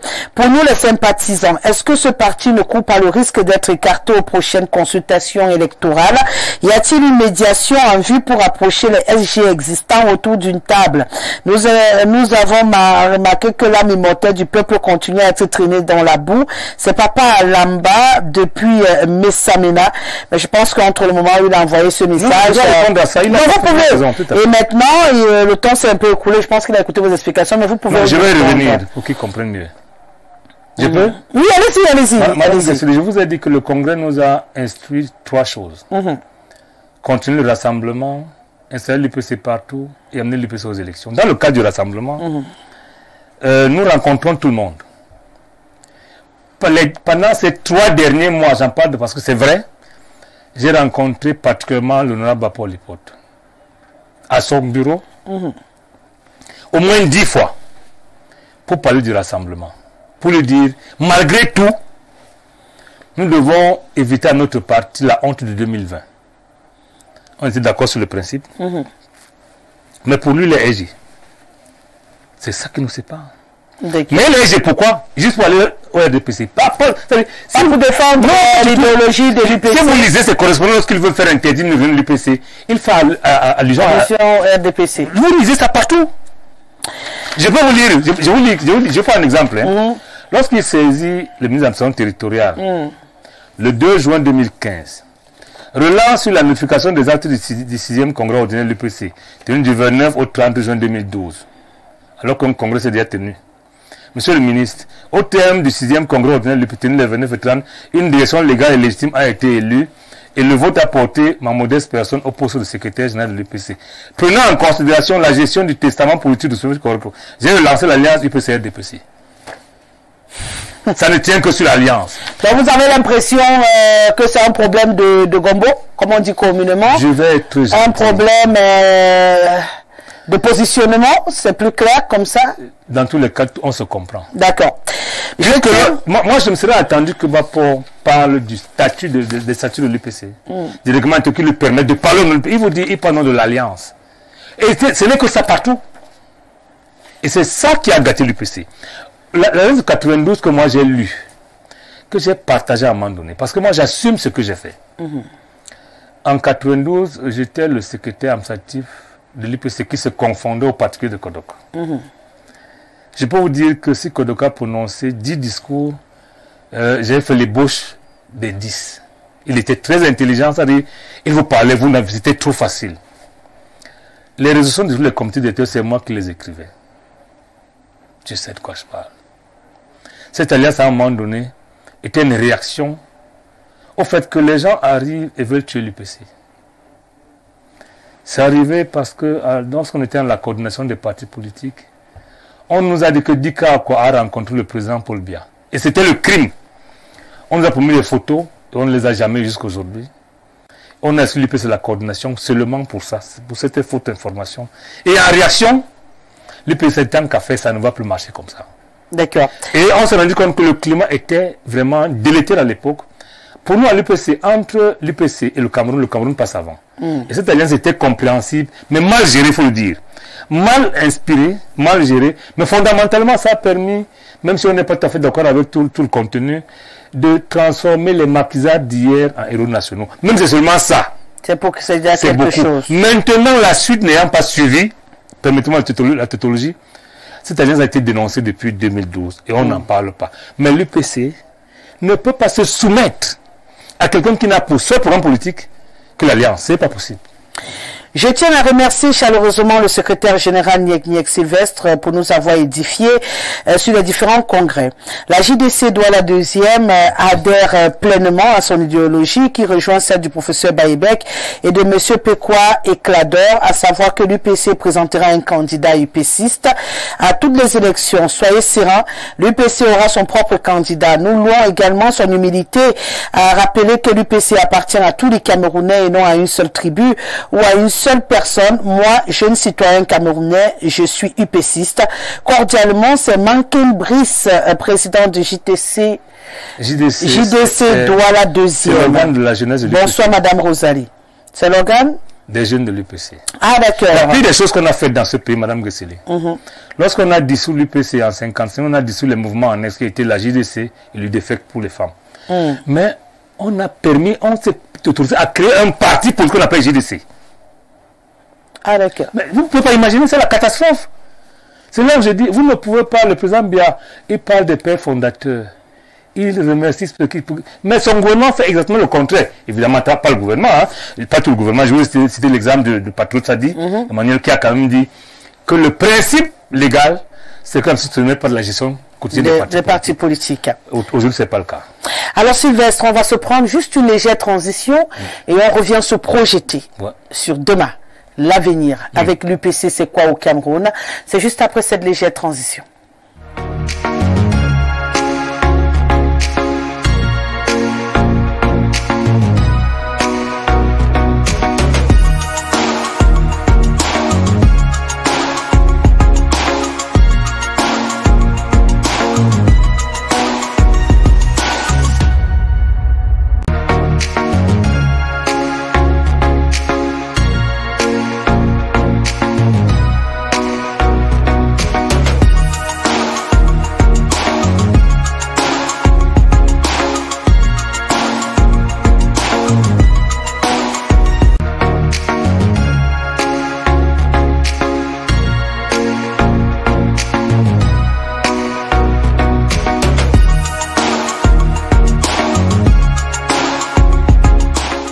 Vous êtes toujours sur Info Télévision, l'émission C'est à vous la parole. Le vendredi, lorsqu'il est 21h, on dresse le tapis rouge à une personnalité. Et pour ceux qui nous rejoignent à l'instant, vous avez pu le constater, nous sommes en compagnie du secrétaire général de l'Union des populations du Cameroun. On suppose que pour beaucoup, c'est désormais clair comme l'eau de roche. Nous n'avons, ou plutôt l'UPC n'a qu'un seul secrétaire général. Non, c'est le bureau, c'est le bureau, je préfère le non, pour l'instant, puisque c'est le poste de secrétaire général qui est querellé, n'a qu'un seul secrétaire général en la personne de Sylvestre Le Bel Nyek Nyek. Donc, tout un bureau fonctionnel qui a été élu en 2023 et qui travaille pour repositionner ce parti mythique dans le combat politique au Cameroun, mais qui justement se heurte à quelques travers qu'on a voulu éclaircir ce soir. Pour poursuivre donc cette émission, on va essayer de se projeter, puisque si désormais c'est clair que c'est l'équipe de 2023 qui travaille. J'ai également fouiné, si vous le permettez, et il y a eu quelques remarques des militants qui restent très attachés au parti et à l'équipe dirigeante, qui ont quand même dit qu'il y avait une réalité qui les inquiétait un tout petit peu. Il paraîtrait que vous êtes trop proche de Franck Emmanuel Biya, qui pourrait potentiellement être candidat au Cameroun aux prochaines élections. Et ce qui les inquiète, vu qu'ils sont en train de se positionner justement pour avoir leur candidat, est-ce que tu ne vas pas courir le risque également, entre guillemets, de les déposer, j'ai pris leur expression, de les déposer au carrefour pour aller soutenir Franck Emmanuel Biya? Madame Gessler, la première chose, c'est que la notion de limite, lorsqu'on la faisait à l'école, était assez compliquée. La proximité avec Franck Emmanuel Biya, on ne voit que lui, mais il y a beaucoup d'autres personnes. Mais nous, on veut d'abord comprendre pour Franck Biya. Franck Biya ne me semble pas être candidat. Il est militant du RDPC. Mais même s'il était candidat, nous, on est notre candidat. C'est aussi simple que ça. Vous êtes proche de lui ou non? Ça n'a rien à voir. Je vous ai dit que je suis proche de Franck Biya, je suis proche de beaucoup de ministres. C'est mes amis. C'est personnel. Je suis au niveau du parti qui ne fait que ce que le parti dit. L'engagement que j'ai pris... Vous trouvez que vous pouvez vous mettre au-dessus de votre amitié et réussir à l'affronter au cas où il est candidat et que le parti vous désigne comme candidat de l'UPC? Je pense qu'il le sait, lui. Je pense qu'il le sait. Est-ce que c'est ce qu'il sait qui est important ou ce que vos militants savent? Non, puisque je parle de militants ce soir, et je l'ai déjà fait plusieurs fois, je leur dis, le comité directeur nous a astreint à quelque chose à laquelle je suis obligé d'obéir. J'avais pris 2 engagements. Vous savez, pendant très longtemps, il y a eu la bataille entre le secrétaire général et le président de l'UPC. J'avais pris l'engagement de tout faire pour que ça n'existe pas. Et pour que ça n'existe pas, il faut que je me prenne simplement comme le secrétaire général. Et je le fais. Et j'ai la chance d'être avec une dame qui également sait qu'elle est présidente. Elle convoque et préside, et moi, je fais le reste. Il n'y a rien que je fasse seul. Même lorsque j'ai rencontré Bapo pendant 2 mois durant, je lui rendais compte. Parce qu'en l'absence du bureau, il y a bien la présidente, je vais rendre compte, je le fais. Et du coup, nous, on n'a pas de problème de qui passe avant l'autre. Parce qu'en réalité, qui passe avant l'autre, c'est parce que vous l'avez négocié avec le système. Nous, on n'en a pas besoin. Nous voulons bâtir le parti pour que l'UPC un jour arrive au pouvoir. Ça peut ne pas être nos petites personnes. Nous voulons construire un parti qui soit capable d'arriver au pouvoir. Et je vous réponds lorsque vous regardez ce bureau qui a été formé. Faites attention au secrétaire, c'est le gouvernement. Lorsqu'un parti se structure en gouvernement, dans son secrétariat, il cherche le pouvoir. Il n'a pas à s'accommoder des amitiés des individus. Moi, je suis un individu, ils bien individus. Ils sont nombreux. C'est vous qui avez dit Franck Biya, c'est des 2 personnes. Hein? Non, moi j'ai choisi de citer Franck Biya, puisque on le sait, hein, aujourd'hui, l'actualité le met au devant de la scène. Je ne m'occupe pas de ce qu'il sera demain sur le plan politique. Si les candidats, il va affronter l'UPC.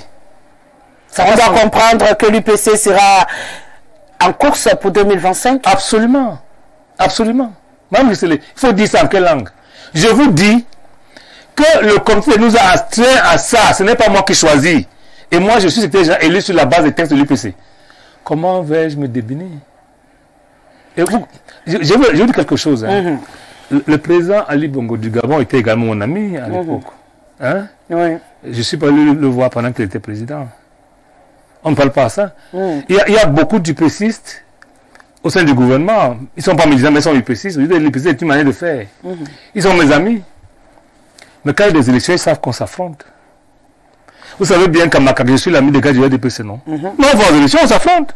Ça n'enlève rien à l'amitié, ça n'enlève rien à la famille. Mais chacun a fait un choix. Franck Biya, militant du RDPC, moi de l'UPC, c'est un choix.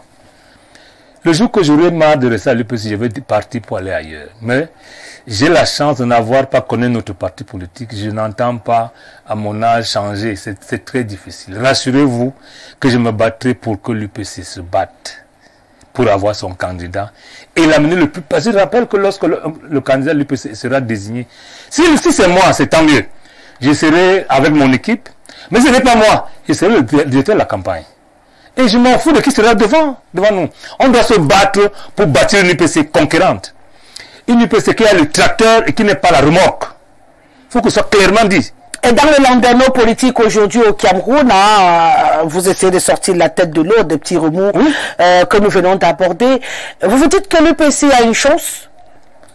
Madame, dans ces élections à venir qui sont si proches, 2025, c'est demain. Vous savez ce qui vous dérange? Non, rien ne me dérange. Non, quand je dis vous, c'est le peuple camerounais. Non, il faut dire ce qui dérange le peuple camerounais. Non, parce qu'on peut croire que... Ils confondent l'UPCisme au parti politique UPC. Oh, oui. Nous, on construit l'UPCisme. Je dis que l'UPCisme est une manière d'être, une manière de penser, une manière de faire. Et c'est la chose la mieux partagée du monde. Je vous prends un exemple. Vous savez que le candidat à Kérémouna sera investi par le parti Univers. Univers, oui. Personne n'en parle. Il a suffi que des gens s'habillent en tenue de l'UPC et pourquoi on dit que c'est l'UPC? C'est dire le capital de sympathie que l'UPC a encore sur le peuple, au niveau du peuple camerounais. Le problème chez nous, c'est que lorsque vous défendez le peuple et que le peuple ne veut pas dire une chose, il faut l'abandonner. Le peuple camerounais a omis l'alliance avec le RDPC. C'est clair. Ce n'est pas un problème de cœur. Il faut, Madame Gessele, en 91, quand l'UPC était à la coordination, on était en tête. L'alliance de 92, bien que compréhensible, nous a détruits.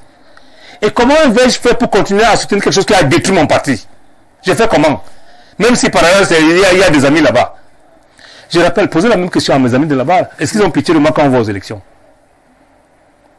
Parce qu'il faut inverser la question aussi. Hein? Demandez à Franck Biya que si ton frère est candidat, tu vas faire quoi? Comme parce qu'en fait, je vois la distance, non? La distance ne sait pas de Franck Biya, elle a même qui le sépare de moi. N'est-ce pas? Si moi je suis candidat, il va faire comment? Il soutiendra le candidat de l'RDPC. Et la question ne se pose pas. Aussi simple que ça. C'est valable pour Franck Biya, changer Franck Biya par n'importe qui. Je suis là pour servir mon parti. Je me battrai corps et âme, à la limite de mes possibilités intellectuelles, morales et physiques, pour que c'est ce que le comité dit que je fasse. Si je lis entre les lignes, ça veut dire que pour l'instant, l'UPC n'envisage pas de coalition. Dans tous les cas, je vous ai dit quelque chose. L'UPC n'est pas contre des coalitions. Mais pour aller à la coalition, il faut exister soi-même. On ne commence pas à désigner les gens. Madame Gessele, permettez-moi une mauvaise phrase. Ah non, je vous l'accorde ce soir. Vous êtes mon invité VIP. Je peux tout vous pardonner. Même les prostituées se font désirer. Bon, ça, c'est pas une mauvaise phrase, c'est la vérité. Ça veut dire quoi? La prostituée vit de la prostitution. Oui. Mais elle choisit, un, les clients. Et deux, ne se déshabille pas pour aller vers un client. Le client doit venir parce qu'il désire la prostituée. Vous ne pouvez pas être là. Personne ne vous demande votre soutien et vous courez vers lui. Pour le cas d'Akérémouna, nous l'avons, non, de l'ATP, pour être plus globalisant. Lorsque nous avons été informés par le voie de réseaux sociaux que Balgali était avec Abiba et autres, nous les avons saisis. Pour dire, si vous voulez parler avec l'UPC, ce n'est pas ces gens-là. On s'arrête là, c'est tout. Nous disons la même chose à tous les partis, à toutes les coalitions. Vous voulez parler avec l'UPC, ce n'est pas ces gens-là. Nous, à l'UPC, il faut un minimum. C'est-à-dire quoi? Nous avons dénoncé le programme patriotique minimum. C'est-à-dire que nous faisons coalition, pourquoi? Pas pour remplacer, bien, c'est pas suffisant pour nous. Parce que ça ne suffit pas. Nous sommes là pour régler les problèmes du peuple camerounais. Et les problèmes malheureux actuels. Nous sommes dans la perspective là maintenant. C'est quoi le problème actuel? Je rappelle que lorsque l'UPC est créée en 1948, elle n'est pas théorisée de façon sectorielle. Elle fait globalement la réunification, l'indépendance, les façons de standards de vie, c'est vrai.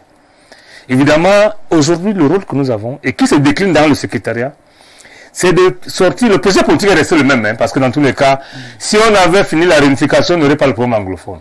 Si on avait fini l'indépendance, on n'aurait pas le problème de préférence française et autres. Si le standard de vie avait été élevé, on n'aurait pas la vie chère, on n'aurait pas de Camerounais, 37% de taux de pauvreté, on n'aurait pas ça. Donc en réalité, le projet politique reste intact. Maintenant, le programme politique, lui, doit intégrer le temps et les éléments de sectorisation. Nous avons un conseil économique à l'économie, on en a d'ailleurs deux. Nous avons un conseil, nous avons des conseils, c'est-à-dire au gouvernement, c'est-à-dire que, et la tâche qui est développée au secteur général, c'est d'animer tous ces groupes de travail qui puissent revisiter le programme de l'UPC, parce qu'il existe, de manière à le rendre actuel.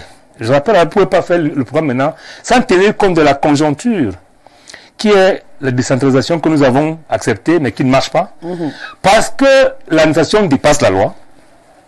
Pour ne pas régler le problème anglophone, pour ne pas régler le problème de gouvernance, dont la corruption, les détournements. Vous ne pouvez pas avoir un projet, un programme politique présidentiel et ne pas intégrer ça.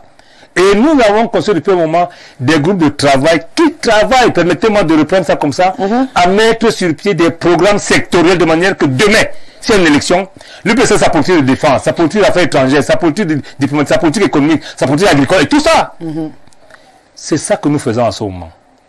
Et lorsqu'on aura fini, nous allons effectivement mettre ça à la sanction du peuple camerounais. Ce ne sera plus un problème de Nyek. de sécurité. C'est-à-dire que l'UPC vous propose ceci. Tout le monde sait ce que l'UPC pense en termes de projet politique. Mais le programme présidentiel va être élaboré et soumis au peuple camerounais. Le programme municipal va être élaboré et soumis, dans tous les cas on revisite parce que ces programmes existent. Mais je vous ai dit que on avait affaire avant à un secrétaire général qu'on pensait omnipotent, qui croyait qu'il connaissait tout. Nous sommes devenus humbles. Et si vous regardez le bureau, le secrétaire a été étoffé d'intelligence nouvelle. Ce n'est pas, on s'embrasse par la bouche, hein, mais on a ensemble en commun la vision. Je veux vous rassurer que le conseiller économique du secrétaire général, c'est Bernard Wandi, n'est-ce pas? Vous le voyez, c'est profané partout. C'est un néolibéral que je ne suis pas. Mais on se dit, il faut un peu de tout. C'est ça qu'on appelle lutte sur tous les fronts. Hein?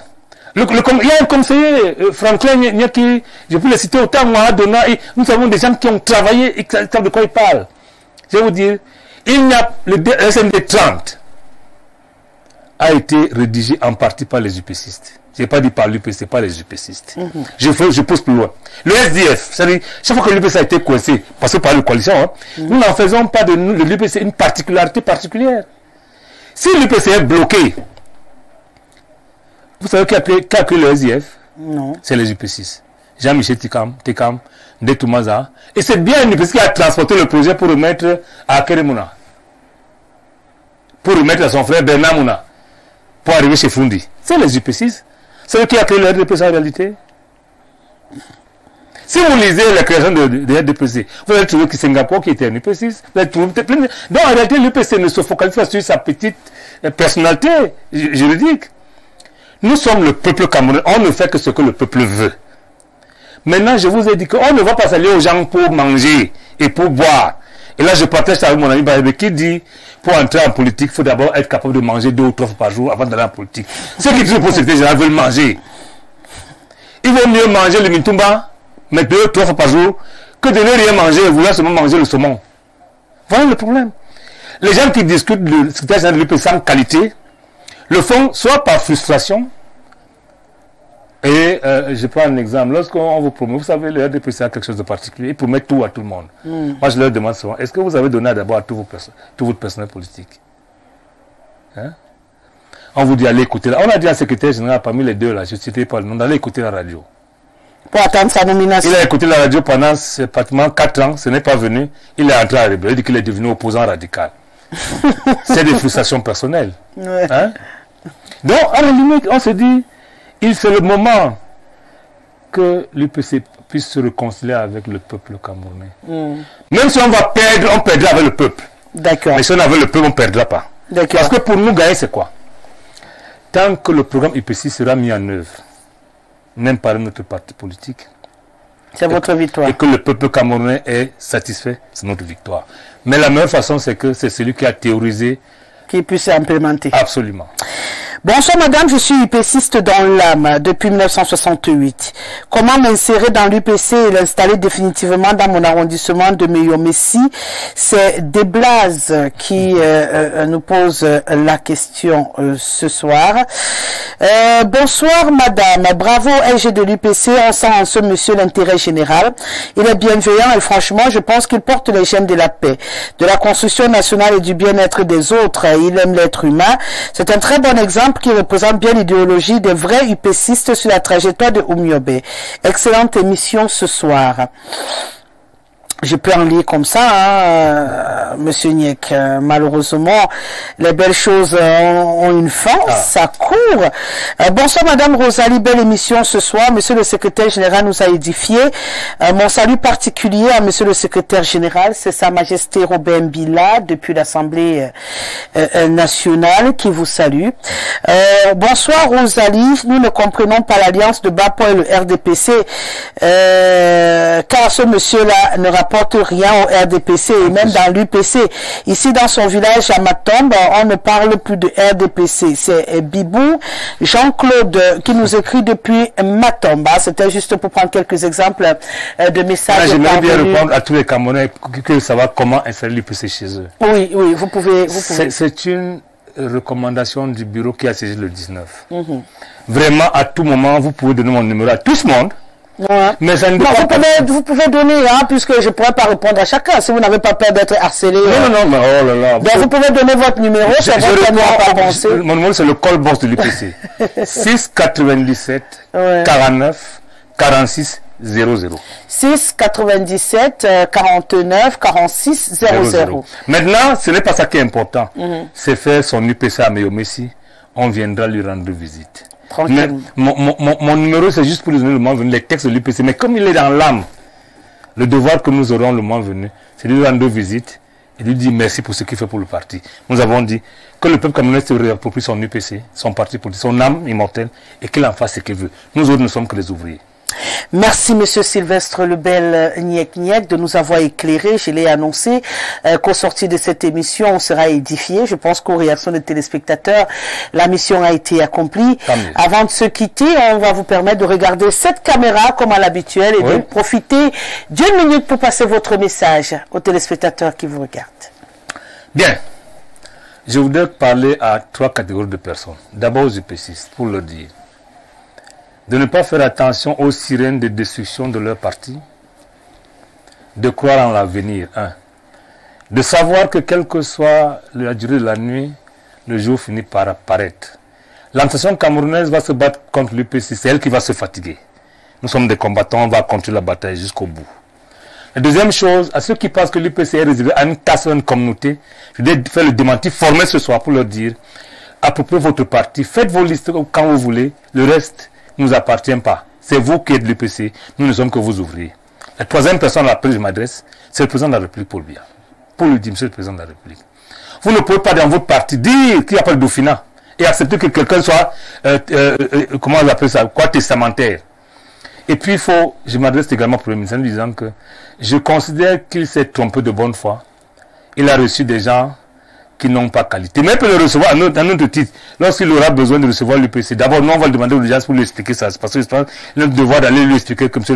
Voilà les preuves que ce n'est pas eux et que c'est autrement dit. Mais la dernière personne, c'est à mes camarades Bapoli pour des Balégal, pour leur dire. Personne ne sera exclu de l'UPC tant qu'il sera UPCiste. Mais ceux qui vont se mettre en marche de l'UPC, nous allons prendre acte et tirer les conclusions qui s'imposent. Mais pour le moment, c'est un appel qu'on lance à tout le monde, afin qu'ensemble on remette sur pied cette UPC que nous avons tant aimé, que nous continuons à aimer. Merci et je vous souhaite beaucoup de courage et beaucoup de courage à l'UPC dans sa reconstruction. On vous souhaite que, excusez-moi l'expression, que je vais emprunter au président de la République, que les apprentis sorciers vous permettent de revivre et de redonner cet espoir au peuple camerounais. Ils sont très nombreux, il y en a qui vous demandent de pousser le combat encore très loin jusqu'à rassembler l'UPC Manidem et autres pour la réconciliation.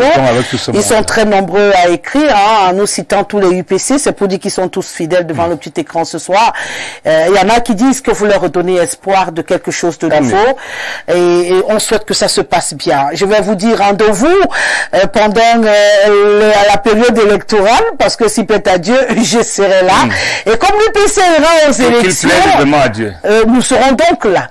Bonne soirée, monsieur Sylvestre. C'est moi qui vous remercie. Merci d'avoir bravé les menaces. Merci d'avoir bravé le trafic d'influence. Mais au patron de cette chaîne qui est un fervent défenseur de la vérité. Oui, monsieur Dieudonné Mfa. Merci à toute l'équipe. J'espère que les gens lui ont proposé hier 1 million pour que cette émission ne passe pas. Vous étiez obligé de le dire là. Vous ne pouvez pas être... Il faut être reconnaissant. Lorsque quelqu'un, vous imaginez, il a refusé 1 million de francs CFA. Bien sûr. Parce qu'il voudrait que le Cameroun soit. Absolument. Et que la vérité s'installe. Ils sont pas attachés sur 1 million. Il m'aurait dit, bon, vraiment, l'émission, la télévision en panne et tout, mais il a tenu, il a dit, j'ai fait un choix, je vais écouter moi-même la vérité. C'est l'occasion pour lui dire merci. Et merci à tous ceux qui font comme lui également. Parce qu'il y en a. Et merci à vous d'avoir été franc ce soir, surtout quand je vous ai titillé pour Frambia. Je me disais que vous alliez prendre la peau d'escampette. Comment ça? Non, vous savez, il y a d'autres qui auraient fait la langue de bois. Merci une fois de plus. Allez, on va remercier l'équipe technique, l'équipe de production, qui est une grosse équipe, qui était encore mobilisée pour la livraison de cet autre numéro de votre émission À vous la parole. Merci à Ismaël, merci à Anissé Nomo qui était à la diffusion ce soir. voix dans le cadre de cette émission. Merci à Ben Valls qui a réalisé cette émission pour le bonheur des téléspectateurs. Un grand merci également à Nadège Fouidio qui bien sûr nous a prêté sa voix dans le cadre des bandes annonces et autres de cette émission. J'ai le bonheur d'avoir une très belle équipe autour à chaque édition et surtout respect M. Didoniva.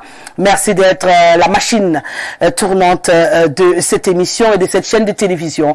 On va se dire simplement rendez-vous pour un autre numéro de votre émission À vous la parole. Vous faites bien de rester sur Info Télévision. C'est ici que ça se passe. À très vite.